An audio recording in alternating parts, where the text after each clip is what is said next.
The following is a special presentation of Tony Kurre Radio.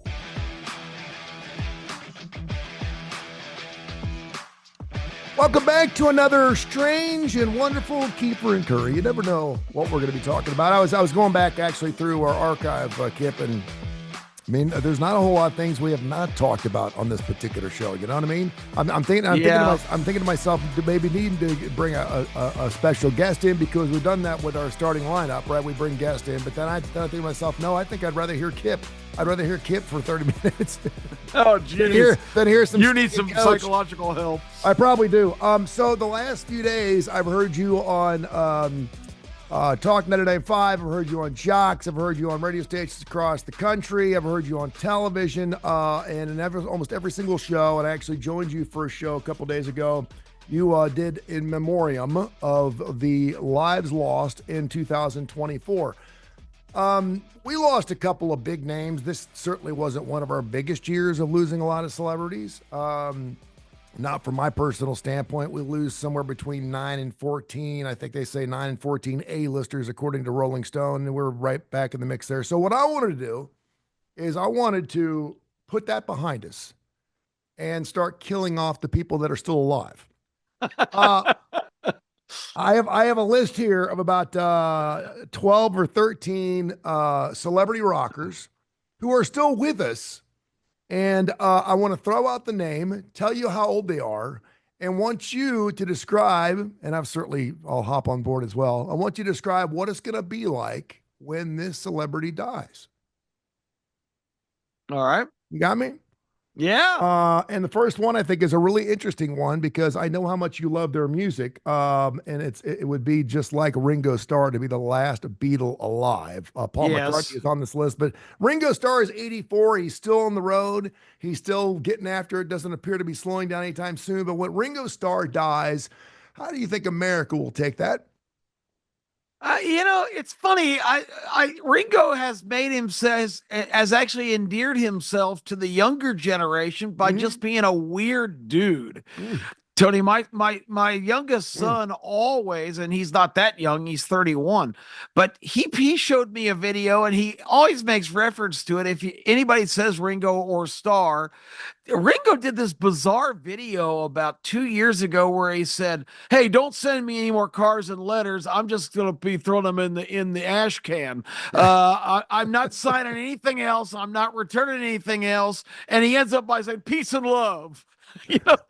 Ringo's a weird dude. He is. He has been involved with actresses. I think he was married, maybe he still is, to Barbara Bach, who was a Bond He's not still girl. married to her, but he was associated with her a long time ago. Yes. Which is just unbelievable, because she's way too hot for Ringo. I guess Ringo's bank account was probably healthy enough, but I don't know. I don't think America's going to really react to Ringo's passing as much as his counterpart that you mentioned, because I think Paul McCartney still embodies the Beatles. Ringo was always just the guy who was in the right place at the right time. They didn't even let Ringo sing anything on an album probably until near the very end, when they let him cut loose with Octopus's Garden. And I think I forgot the name of the songs, but I get by with a little help from my friends. Was it George Harrison? I correct me if I'm wrong here. You probably know this, but wasn't it George Harrison that had a deal where he get to sing one song? Yes, I think on each Beatles record, right? They didn't have that same deal with Ringo, but I know George Harrison, and George Harrison, of course, was a hell of a writer too. But I think it was important that Ringo had a successful solo career. I mean, he really did. I mean, you look at some of the songs he sang. I mean, he had a plethora of top 10 hits himself, and I think a lot of people played into that. I think they appreciate the fact that, listen, he wasn't just Ringo Starr, that goof. But I will admit, and I love the fact, I love the Ringo Starr All-Star Jams, because, I mean, you're bringing in guys from Men Without Hats. You're bringing in people from Mr. Some different bands that you normally would never hear in concert. I know he used to do stuff with Eric Clapton. Todd Rundgren was part of those deals. But those are, if you ever get a chance to see, and listen, it may be just a puppet back there. It may not actually be Ringo Starr playing drums in his own band, but he's not the most important part of that band, but it's everyone he surrounds himself with. But it's a lot of fun to go watch. Yeah, when I think of Ringo Starr, Tony, I think about Pete Best. Mm-hmm. And I test people a lot of times. Have you ever heard of Pete Best? And most people now, especially the younger generation, gets a quizzical look on their face. I'm sure everybody listening probably is so, yeah, we have nothing but sophisticated listeners. So I'm sure that they all know that Pete Best was the drummer for the Beatles originally, just a couple of years before they hit it big, who said, you know what? I'm not down with this. I quit. I'm going home from Germany because I don't want to do this anymore. Not the best business decision of all time.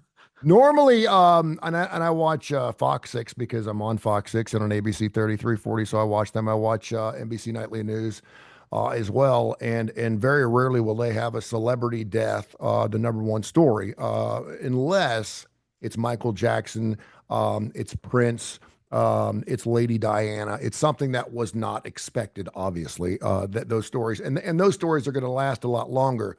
Let's move to Paul McCartney. He's 82 years of age. Mm-hmm.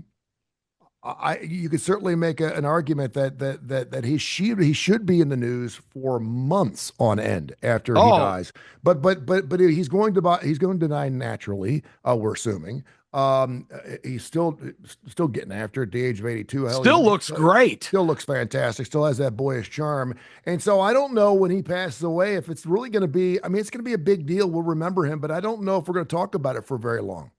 Yeah, that's probably true. As the Beatles kind of fade, they'll never fade on our generation from relevance. But I mean, let's face it, the current generation, they're really not down with Beatles stuff. I mean, there are probably more Beatles fans, and I thought the movie Yesterday that came out a couple of years ago did better than I expected. Mhm. I talked to a lot of young people that actually saw it that liked it.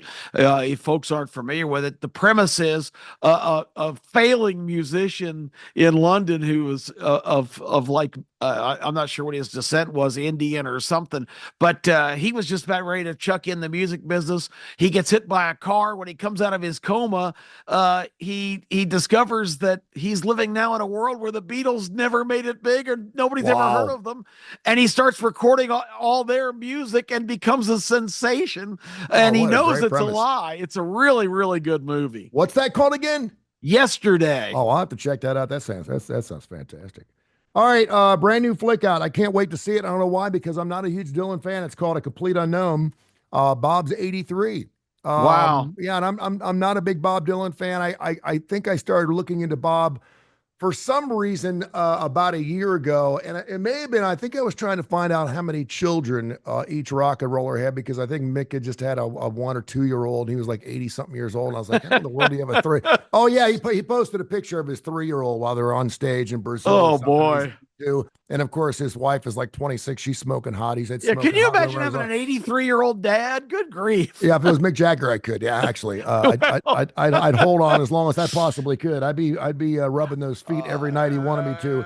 But Bob Dylan, believe it or not, who I've never looked upon as an attractive guy. Now, the kid who's playing him in the movie is knockdown, drag out great. He does with the Christian Dior commercials for Oh, the okay. spray stuff.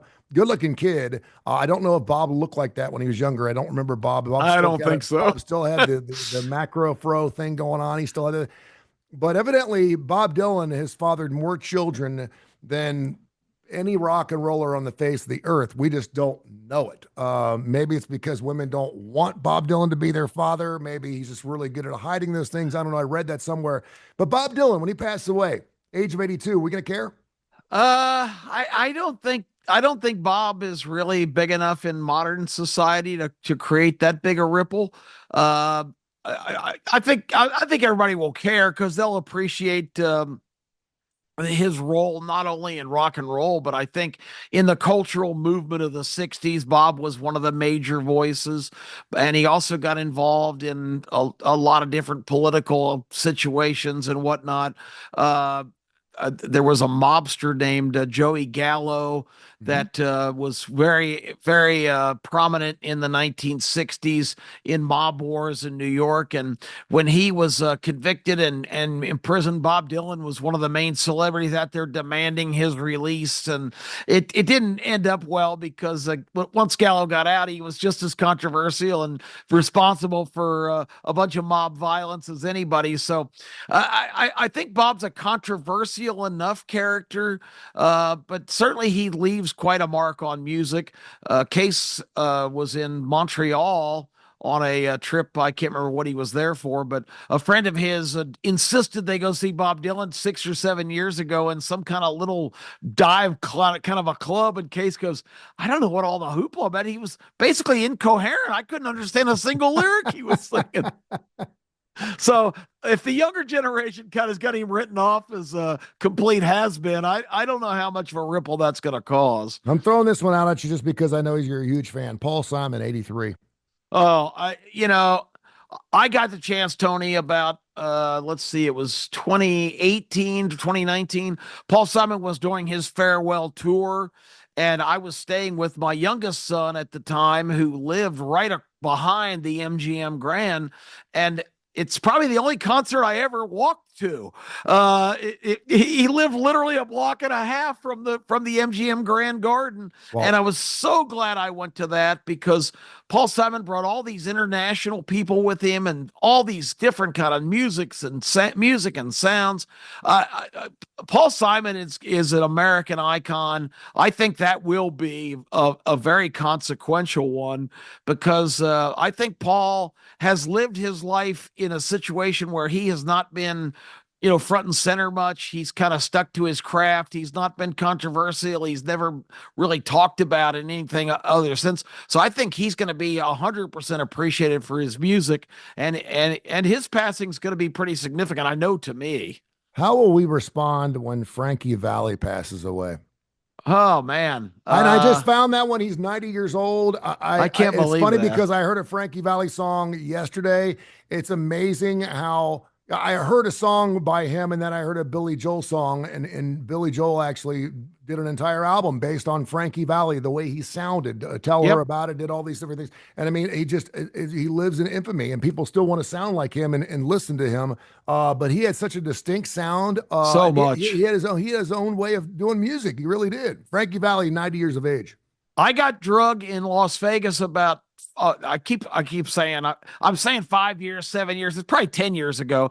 I saw Jersey Boys for the first time, and it's Jersey Boys. I don't know if I really want to see that, but of course that's the story of the ascension to stardom of Frankie Valli and his band.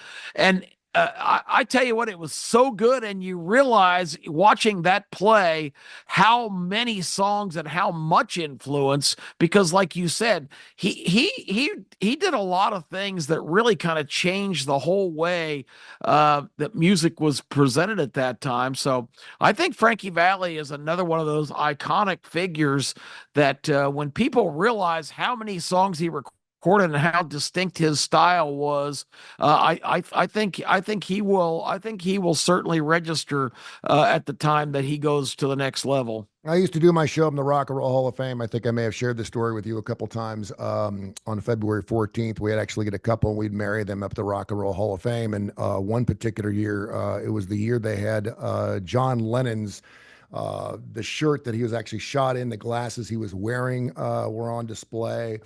They take the fifth floor, and 1 year was Elvis Presley's. It was everything from his TV to Graceland, stuff like that. And this particular year, it was John Lennon. And then right outside the studio that I was broadcasting from, there was a white bed. There was not a stitch of any other color but white on this bed. It was made out of church pews. The front one was a church pew, the back was a church pew, and everything was solid white, including a table next to the table of the bed, and then a white phone sitting next to it with a white sign written in white saying, "This bed is the bed that John and Yoko used to share when he was alive. If it rings, pick the phone up. You'll be talking to Yoko." So she had a deal with the Rock and Roll Hall of Fame that once a week she would call that number, and if someone was walking by that display, you could pick the phone up. And obviously there were some people that were actually standing by the phone for a long period of time in hopes to talk to her. Well, guess what? I'm leaving my last day. I've got my bag. We're running late for the airport, and No way. that phone rings. And of course, I had to pick it up. I missed my flight. I said, listen, I'm gonna miss my flight for this phone call. And she would have talked to me for as long as I wanted. I had her on the phone for 25 minutes. I did have a hard time understanding some of the things she talked about.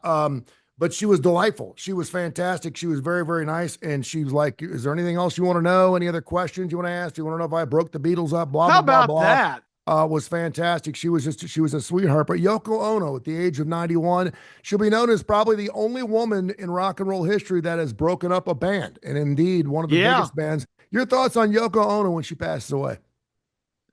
I think that will be a pretty iconic moment because people will learn the whole story. And what you just related just fascinates me because that kind of violates my image of her as being aloof and distant and disconnected and just into her own thing. And that's how she's been cast. It's funny how you still hear her. She's become a cultural reference now. Somebody who breaks up a relationship is she went Yoko on, that was the Yoko in the deal. When Jerry Jones and Jimmy Johnson parted company, yeah. So I think from a cultural standpoint, I think that will be a major thing. What you just told me just amazes me. I find that incredible that she was willing to talk to you as long as you wanted to stay on the phone. That's amazing. She was delightful, and again, she didn't split the band up. John did.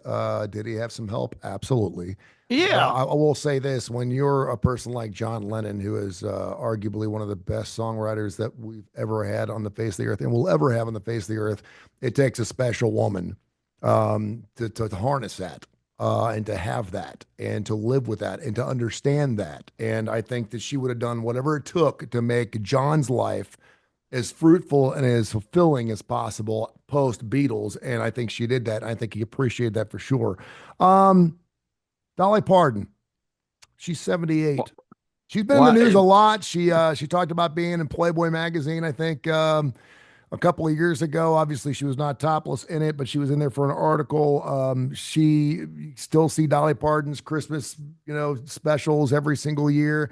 She still looks fantastic, but she's 78 years old. Man, I heard her story. There's a hotel that I go to whenever I stay in Chattanooga with my family, and I go to Chattanooga, Tennessee a lot. We just love there's all kinds of Civil War material up there. And I love Chattanooga. Oh man, every time I go there, you think you've seen Rock City enough. I always find something new and exciting every time I go up there, and I love going up. We up there sometimes just to see it snow. But at the hotel that I stay in, it's right on Lookout Mountain. There's a giant Dolly Parton couch book, if you will, a coffee table book that's sitting on this table, and it still sits there. And I read it every time I go up there, and it takes it all the way back to the point that Dolly Parton had no electricity. She had no running water. They didn't have a bathroom. They had a huge family. I mean, her story is just absolutely miraculous. It's amazing how she became who she was and how she has given so much back there's so many things she does that we don't even know. But Dolly Parton, your thoughts on her? Dolly Parton came on the scene. I think the old time country guy that discovered her when she was a teenager was it Porter Wagner? I think that's what his name was. Yep. Yeah. So he's the first one who paraded her out there at like 15, and I don't know what else he was doing to her at 15, but I imagine it wasn't just letting her sing backup for his twangy voice. Mm-hmm. But for her to emerge from what you just said, she was backwoods before there was such a thing as backwoods. Who was the old guy who used to say, shoot, I live so far out in the sticks that I used to have to pipe in sunlight. I think that's probably Dolly's story. Yep. But for her to become the celebrity she became, and I mean, Tony, is there a bigger marketing genius in the history of entertainment than Dolly Parton? I mean, she has made all the right moves. She was fantastic in her film career. Great. Just a natural actress, can belt out a tune, still has the guts at 80, whatever, which is 78. So 78, this was what, what was it, 3 or 4 years ago, or maybe even more recently, she still sang at was it a football game or was some big event? So to have the confidence to still do that, she is just an American treasure. So I think of everybody we've talked about so far, especially regionally, the loss of Dolly Parton will be absolutely seismic. I'm going to get really interested by what you say on this next one because we've never spoken about this individual. It's amazing that he's still alive. It's amazing that he's only 80. It's amazing that he's only 82. There's been so many reincarnations of this individual. Brian Wilson of the Beach Oh, Boys. I see. I would have, if you'd have said, "Is Brian Wilson still alive?" I probably have told you, "No way." I thought 10 years ago. Yeah, I could have sworn Brian stepped out. I'm absolutely shocked that he's still around. I think just about everybody else associated with the Beach Boys is gone, and he would have been the heavy favorite to be the first, because this guy lived life, recklessly and just with kind of that attitude. He just embodies the whole California 60s countercultural kind of a vibe, and I am absolutely stunned that he's still with us. That's fantastic. There were so many, and I don't know if they were ripoffs. I don't know if they came before or after the Beach Boys, the Jan and Deans. I got a chance to bring Jan and Dean on stage back in 1990 down at the Alabama Theater, and of course, Dean Torrance was still coherent. Jan not so much after the car wreck and the great movie Dead Man's Curve. You ever get a chance to go check that movie? It's out, and he still has to hold it. He still has to hold his hand. You admitted to me before you watch that all the time. Still, I remember seeing that movie when I was like 12 years old, and for some reason that stuck into my mind. I don't know why, but I asked Dean. I said, "Do you think Jan would sign this album for me?" And I've got an album, and he's like, "Hey, he'll sign it for you." But it makes it's signed and Dean. Have a bitch in summer, and Jan never signed it, and I didn't want Jan to sign it because it looks even better having it just and Dean. But it seems like I don't even know if Brian still. I know there was a lot of legal situations going on with the band. Got really, really ugly and sloppy. I know the Beach Boys are still touring. I don't know if he's with the band or not, but he is quintessentially. The man. When you talk about that type of music, there is no other guy you could put that name with. You just can't get the ventures. You can't do it. There is nobody else that comes remotely close to that type of music. It's just it's him and everyone else to me. It really is. A guy I can't still believe he's on the road, but he's still getting after it. Mick Jagger. He's 81 years of age. Mick is a beast. I marvel at Mick Jagger and what he's accomplished and the attitude he's carried. The song "You're So Vain," supposedly written as a tribute to him, or a tribute, or a shot at him. Probably sized up character as much in art as ever has been done. I love the whole thing about you went up to Saratoga and your horse naturally won. Then you flew your Learjet to Nova Scotia to see the total eclipse of the sun. That sounds like a pretty damn good day to me. So if Mick has lived that life, more power to you. Keep rocking, Mick Jagger. He embodies what's like we talked about Brian Wilson, the kind of music in California. Mick Jagger is the prototype rock star, and I don't think anybody's ever going to surpass that. Here's a guy that has lived a good life. Every single year, he releases a Christmas card with all of his ex-wives on it. One of those, of course, being Rachel Hunter. It is one blonde after another blonde after another blonde after another blonde. Rod Stewart has lived an incredibly good life. He is actually coming on tour. He's coming to the brand new Coca-Cola Amphitheater down there in downtown Birmingham to kick off the 2026 season. But as of right now, unless something changes, he's not singing Rod Stewart music. He's only doing big book stuff. He started singing that big book stuff where he started singing a lot of the 50s and 60s music. Maybe it's because it's easier notes to hit. Maybe he just got tired of doing hot legs. I don't know. But for the most part, I think he's retired every part of his solo career, even faces to that extent. But he's 79 years of age. And I'm thinking to myself, I always wonder how people will react when Rod Stewart dies. Yeah, I think people, he's another one I mentioned on one of the other ones, when people really grasp the string of hits he had and how many songs. He's the kind of artist you forget about a lot of the really good stuff that he's done every once in a while, because I like to listen to a little bit of, I won't say oldies, but I guess they're oldies now. They're not going to be oldies to me, but they're Rod Stewart songs that come up that I don't remember him necessarily singing. The other day, one of those examples, The First Cut Is the Deepest, came up, and his rendition of that is just fantastic. I mean, the emotion in his voice, the way he hits certain notes. I mean, that song is powerful. And I said, shoot, I forgot Rod Stewart sang that. It was, I mean, I really had a Rod moment there.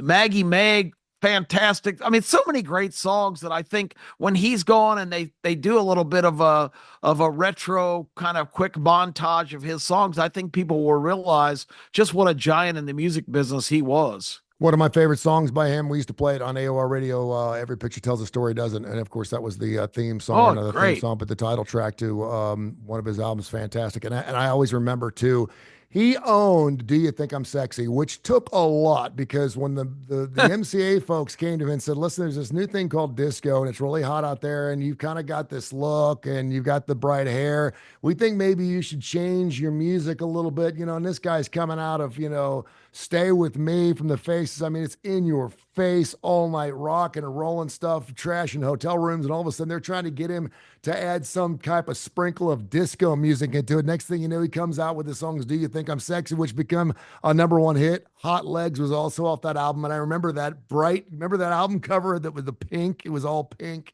Oh, yeah. Sexy. And people were like, he's sold out. He's sold out. He's sold out to disco music. And of course, right after that, he comes out with his Young Turks album, which was a fantastic album in its own. But he was one guy who could do that. He's one guy that could actually, they said, listen, we need you to sing a disco album. And he pulled it off as best he could with rock music behind it. So I thought awesome it was fantastic stuff. Let me turn the tables on you real quick, because I thought we lost this guy last year, and I think you'll be amused by the story. But I saw last year on one of these lists of people we lost, I saw the name Tom Jones, and I said, oh, I didn't know Tom was gone. I didn't know he was sick. My sons, once again, are in their 30s now, discovered Tom Jones somewhere along the line, and they are obsessed with him. And we've seen him in Vegas just about every year for about the past 10 years. And he stopped playing a regular gig at MGM. So I thought we had lost him last year. Turned out that was Tom Jones, some kind of movie writer and some kind of Hollywood guy. Tom Jones is alive and well still. We were on our way to a Tom Jones concert in Vegas at MGM back around 2001. And my youngest son was reading some articles on the ride over there, and he was going, this is hilarious. He goes, in 1967, Tom Jones played a show somewhere in London, and it turned into a phrase we still use, a knicker hurling frenzy. He was the one that started. He was the one that started the panty throwing. Women taking off their underwear and throwing it on stage. And damn, Tony, at 80-something years old, while Tom was performing at MGM, some very seasoned citizen got her up in front of the stage, and she threw a big old pair of granny panties on the stage, and Tom had nothing to do with them. He didn't even go over and look at them. And Tom, now take it back. Tom back in the 60s and 70s, when he's out in Las Vegas on the Strip, he's hanging out with Frank Sinatra and the Rat Pack and stuff. Oh, yeah. We're talking panties that women were wearing into the show and taking off during the show and flipping up on stage. Now, in the 80s and the 90s, it got a little funny. People would bring boxes of panties, and they'd flip them up there, and they were brand new panties. But no, women they would throw their panties up on stage because they wanted him to get on their panties. That's what I know. And could you imagine? Oh, there's only one guy in the face of music that could sing a song, What's New Pussycat, and pull it off. Yeah. And pull it off. He was fantastic. My mom and dad went to Las Vegas every year with a group of 3 other couples. There were 4 couples. Bose and Gene Watkins down the street, and then of course their son, their daughter, another couple across the Fies that lived right next door to us. And my dad would save money up, and they'd go to Las Vegas, and every year they had to go see Tom Jones, and they had to go see Liberace. And they go see those two shows. They must have seen both of them fantastic 20 times. And my mom would sit there and, she'd come back and she would start saying just the name Tom Jones and she would start to rash. A rash would run up her neck just because she was thinking of Tom. And it pissed my dad off. Saying, "You're rashing again, Jane. You're rashing again." She's like, that is so hilarious. She would just say the name Tom Jones. And I said, women just were crazy about this guy. I mean, it's unbelievable. And Case Keefer, who came up liking Limp Bizkit and Korn and all these hardcore, he absolutely loves Tom Jones. Ask him next time that we do a show together. Ask him about "She's a Lady," the Tom Jones song. It's one of his all-time favorite songs. He absolutely loves it. It's on his playlist. It'll pop up if you're riding with him in his car, and he sings along, "She's a lady, whoa, whoa, whoa." He just loves it. So I may have to ask him to sing it next time we do a K4 Win show. That'd be good. or have that queued up to start the show. He would absolutely fall out of his chair. That is hilarious. That is great. Well, there's a list. I had Willie Nelson on here. He's 91. I can't believe Willie's still alive. What a beast. How did these guys do it? This guy has abused himself since he was 12. I don't know if Willie or Ozzy even know they're still alive. I really don't. I mean, Ozzy said something a couple of weeks ago, and he's like, he didn't know if he was having an actual dream. He was dead, and he was still alive in it, and they had to snap him out of it. They had to give him some smelling salts just to kind of bring him back. But Willie, another one of those guys where, at the age of 91, of course, you dope smokers will sit there and say, "Well, there you go. You smoked dope every single day of your life. You lived to be 91. Well, of course, we just had a president for 4 years that didn't know if he's alive or not. So I guess it's not unprecedented. That is cool. Hey, we'll catch up with you on Saturday. The starting lineup, we're going to be getting after 10:30, 11 o'clock. We got another round of playoff games, my friend. So looking forward to it. Should be a blast. Yep, the playoffs continue, and it's been a great year for the starting lineup. Want to wish everybody this is our last show, Tony, of 2024, and it's been like you said, an interesting year. I think we've pretty much covered just about everything. I think we got it, my friend. God bless and Happy New Year to you. I'll talk to you soon. All right, Tony. Same to you.